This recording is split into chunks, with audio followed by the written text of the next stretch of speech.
एक लड़के ने अपनी मम्मी से कहा कि मम्मी मुझे मेरे 18 साल की सालगिरह पर क्या गिफ्ट दोगी। तो इस लड़के की मम्मी ने उससे कहा, जब तेरी सालगिरह आएगी तो अलमारी के ऊपर देख लेना, उसमें तेरा गिफ्ट होगा। अगर अब बता दूंगी तो गिफ्ट का मजा नहीं आएगा। कुछ दिन बाद वो लड़का बीमार हो गया। उसके मम्मी पापा उसे अस्पताल लेकर गए। जांच पड़ताल के बाद डॉक्टर ने लड़के के वालिदैन से कहा कि उसके दिल में सुराख है, ये अब 2 माह से ज्यादा नहीं जी पाएगा। 2 साल बाद लड़का ठीक होकर घर गया तो उसे पता चला कि उसकी माँ नहीं रही। उसे ये पता चलते ही उसने अलमारी खोली और उसने देखा कि अलमारी में एक गिफ्ट पड़ा था। उसने जल्दी से वो गिफ्ट खोला। इस गिफ्ट में एक चिट्ठी थी।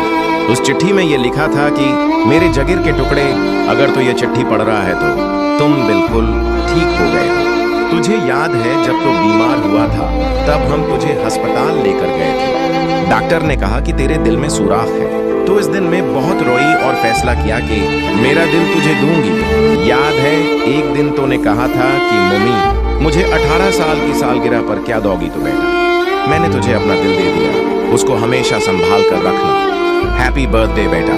दोस्तों, एक माँ अपने बेटे के लिए मर गई क्योंकि उसका बेटा जिंदा रह सके। दुनिया में माँ से बड़ा दिल किसी का नहीं और माँ के दिल जैसा दुनिया में कोई दिल नहीं। अगर आपको ये दिलचस्प और इमोशनल कहानी पसंद आई है तो चैनल को सब्सक्राइब जरूर करें, वीडियो को लाइक करें, कमेंट में जरूर बताएं आपकी माँ आपके लिए क्या कुर्बानी दे चुकी है। अपने दोस्तों के साथ शेयर करें। अल्लाह हाफिज।